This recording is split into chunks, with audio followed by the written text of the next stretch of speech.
There is a kind of person who does not have to raise a hand to cause damage. They walk into a room and something shifts. Conversations go tense. People choose their words more carefully. Someone says the wrong thing, and suddenly the entire atmosphere is different. Brittle, electric, waiting for impact. Nobody planned for this. Nobody invited it. But everyone feels it. Proverbs saw this person clearly. And what is striking is not just that it warns you about anger. It warns you about angry people. People in your life. People you are choosing to stay close to. Because the writers of Proverbs understood something that most people only learn through painful experience. Anger is not just an emotion. It is a force. And it spreads. That is what this video is about. Not a lecture on losing your temper, not a simple reminder to calm down, but a deep look at why one of the most practical books in all of Scripture treats anger and angry people as something genuinely dangerous. Proverbs is not a sentimental book. It does not flatter people. It observes human behavior with almost surgical precision, and what it observes about anger is this: a hot-tempered person stirs up conflict, not occasionally, not in extreme circumstances, stirs it up the way a hand stirs still water. Everywhere they go, the surface is unsettled. Everywhere they go, something gets disturbed. Think about what that means practically. An angry person does not need a crisis to create one. They bring the crisis with them. Their internal state becomes the external weather. You could be in a perfectly calm conversation, and one comment, one moment of perceived disrespect, and everything changes. Not because the situation was volatile, but because they were. Proverbs understands that the hot-tempered person is not reacting to their environment. They are creating it. And this is important to understand, because most people excuse a bad temper as a reaction. That's just how they are when they're stressed. They didn't mean it, they were pushed. But Proverbs does not give that ground. It recognizes that habitually angry people carry the condition with them. The trigger changes. The anger stays. Now here is where Proverbs becomes deeply practical in a way most people miss. It is not only concerned with the angry person themselves, it is concerned with what happens to the people around them. There is a verse in Proverbs that carries a warning most people have never heard preached. It says, "Do not make friends with a hot-tempered person, do not associate with one easily angered, or you may learn their ways and get yourself ensnared." Read that slowly. You may learn their ways. This is not about catching a bad mood on a difficult day. This is about something deeper. The way that sustained proximity to an angry person begins to reshape how you respond to the world. You start to mirror their defensiveness. You start to interpret neutral situations as threats, the way they do. You begin to anticipate conflict because that has become the emotional background of your closest relationship.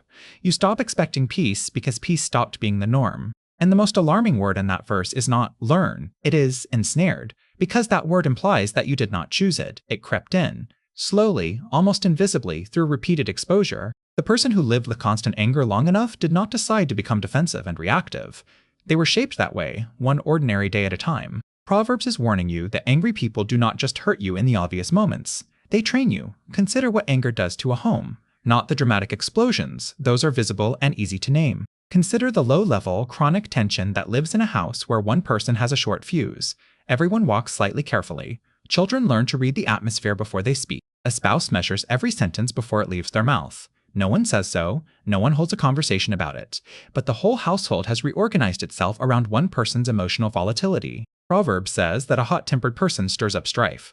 And strife is not a single event. Strife is an ongoing condition. It is the state of a relationship or a home that has been so frequently disrupted that it never fully returns to rest. People talk about toxic relationships as if they require dramatic events. But often the toxicity is quieter than that. It is the constant vigilance, the low hum of anxiety before someone comes home, the relief when they are in a good mood because you know tomorrow that could change. That is what sustained anger does to the people who share space with it. And Proverbs names it clearly. This is not normal. This is not something you should simply adapt to. Proverbs also understands something deeply true about anger and judgment. A quick-tempered person does foolish things, and a person with a hot temper commits many sins. This is not moralizing. This is observation. Because anger does something very specific to the mind, it narrows it.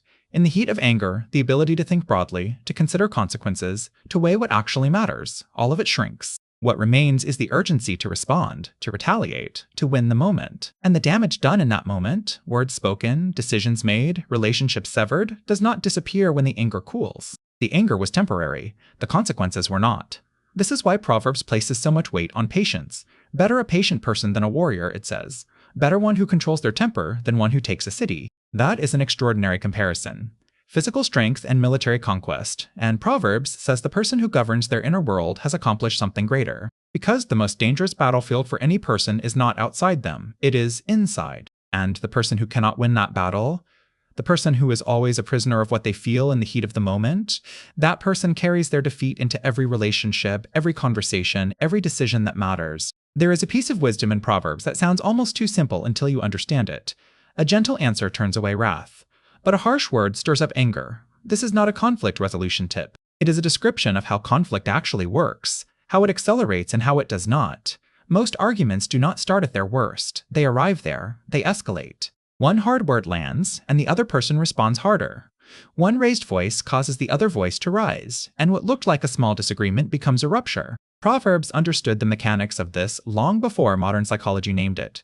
The person with self-control can interrupt that cycle. The person without it, the fool who gives full vent to their rage, as Proverbs puts it, cannot. And so they are always the source of acceleration, always the reason things go further than they needed to go. Now, there is one more thing that Proverbs exposes that deserves to be said plainly. Most people who live with or work closely with a chronically angry person have made a quiet peace with it. They have accepted the premise that this is simply the way this person is, that it cannot change, that adjusting to it is the only reasonable path, and so they absorb the disturbance. They manage the fallout. They cover over the damage. And they call it love, or loyalty, or patience.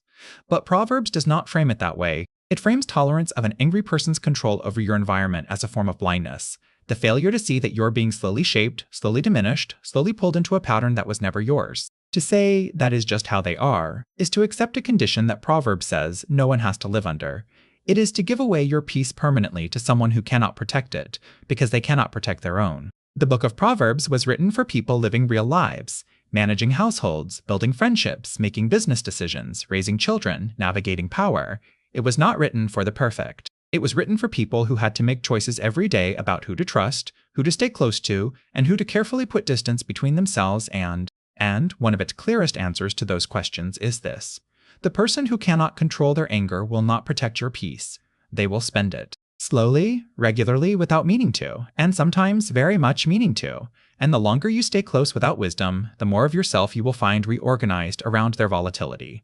Peace is not a luxury. In Proverbs, it is a sign of wisdom well applied. And wisdom, in this case, looks like this, knowing when a relationship is costing you more than it is giving. Knowing that some people are not changed by your proximity, only multiplied by it. Knowing that a soft answer does not mean a soft boundary. Guard your peace the way Proverbs says, wise people guard their hearts, because everything you become flows from it.